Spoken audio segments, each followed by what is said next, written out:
Pak Menteri, Kepala Badan, seluruh mitra kerja yang berhadir pada kesempatan sore hari ini. Yang pertama, izinkan saya selaku Kapopsipan menyampaikan selamat kepada Pak Menteri atas dilantiknya sebagai salah satu Menteri Pembantu Presiden di Kabinet Merah Putih, beserta Kepala Badan yang juga hari ini mendapatkan kepercayaan dari Bapak Presiden. Mungkin di ruangan ini pimpinan, saya satu di antara yang sedikit belum memiliki gelar haji, Pak Menteri.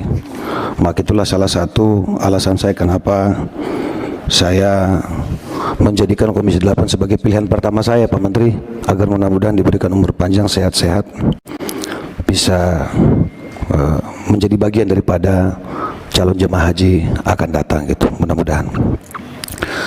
Pak Menteri yang kami cintai, ya, bahwa sepanjang yang kami pahami, ya, meskipun kami ini belum haji, Pak, makanya laporan pandangan mata ini belum bisa kami laporkan secara langsung karena kami belum punya pengalaman berhaji, Pak. Tetapi paling tidak kami bisa membuat satu kesimpulan sederhana, Pak, berdasarkan laporan tadi yang sudah Bapak bacakan. Kalau bicara tentang aturan, Pak, di sini tempatnya aturan. Pak pimpinan, ya, rekan-rekan tadi, Pak Ahmad, Bu Seli, semuanya bicara tentang bagaimana payung hukum, ya, landasan-landasan hukum pelaksanaan ibadah haji. Tadi ada indeks kepuasan jamaah haji, tapi tidak dituangkan indeks perasaan jamaah haji yang tidak mendapatkan fasilitas layanan terkait dengan hak yang sudah seharusnya didapatkan oleh jamaah haji yang berangkat setiap tahun, Pak. Calon jamaah haji yang memenuhi syarat, Pak, tentunya mestinya, ya, tanpa lagi ada embel-embel yang lain, Pak, harusnya betul-betul bisa mendapatkan fasilitas layanan yang terbaik dari pemerintah, Pak, sesuai dengan ketentuan yang diatur dalam regulasi pemerintah itu sendiri. Kita rapat, ya, panja, pansus dan lain sebagainya ini, Pak, kan tujuannya satu, agar supaya masyarakat ini dalam melaksanakan pelaksanaan ibadah haji, ya, khususnya yang perorangan ini, Pak, ini betul-betul bisa mendapatkan kesan yang baik. Karena pelaksanaan haji ini, Pak, kita tahu sendiri ngantrinya cukup panjang, Pak Menteri, ya. Kemarin Pak pimpinan kasih bocoran ke kita, bahkan di Malaysia ada yang kurang lebih 70 tahun menunggu, luar biasa. Di Indonesia sendiri sudah 28 tahun, Pak. Bayangkan kalau saya misalnya mendaftarkan haji sekarang, Pak, usia saya 45, Pak Menteri, berarti mungkin saya harus menunggu kurang lebih 30 tahun, artinya mungkin di usia 75 tahun baru bisa melaksanakan haji.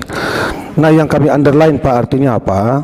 Bahwa kita berharap siapapun warga masyarakat Indonesia hari ini yang alhamdulillah, ya, masuk dalam daftar calon jemaah haji yang berangkat insya Allah di 2025, Pak, tidak lagi kita hadapkan dengan hal-hal yang kemudian menjadi catatan-catatan penting, gitu loh, terkait dengan pelayanan yang dianggap tidak maksimal, mulai dari persiapan, pelaksanaan sampai pasca pelaksanaan ibadah itu sendiri.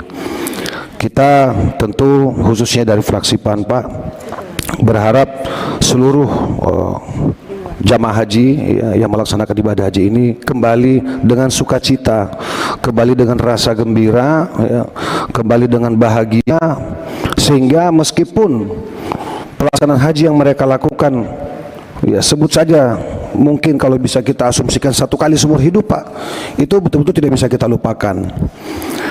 Maka kemudian tadi catatan kami adalah yang 18% yang tidak masuk dalam survei kepuasan jamaah haji tadi, Pak, tidak ada salahnya juga dituangkan dalam laporan kerja, Pak. Saya tidak tahu pimpinan apakah ini penting ada semacam survei atau pengisian formulir terkait perasaan jamaah haji dalam pelaksanaan ibadah haji yang kemudian bisa menjadi catatan kita di luar kalau misalnya memang ke depan akan ada pansus dan lain sebagainya, sehingga yang dilaporkan ke kita ini tidak hanya persoalan kepuasan saja, tapi juga ada catatan independen yang dilakukan oleh Kementerian Agama atau Badan Penyelenggara Haji yang memang langsung catatan dari jamaah haji kita yang berangkat, Pak, gitu.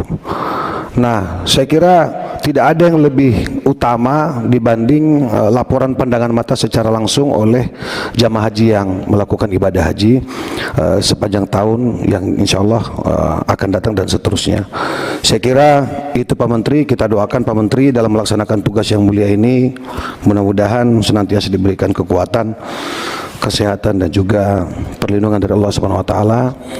Tentu juga kita berharap dengan terjadinya pembelahan kewenangan, barangkali kalau boleh saya sebutkan seperti itu ya, di mana haji akan dilaksanakan oleh Badan Haji, kita berharap kualitas pelaksanaan ibadahnya juga lebih optimal, lebih akurat ya secara angka-angka, dan juga insya Allah bisa melaksanakan haji yang menghasilkan haji yang mabrur bagi seluruh warga masyarakat Indonesia. Saya kira itu saja. Pimpinan, terima kasih banyak. Mohon maaf atas segala kekurangan. Wabillahi taufiq wal hidayah. Wallahul muwaffiq ila aqwamit thoriq. Assalamualaikum warahmatullahi wabarakatuh.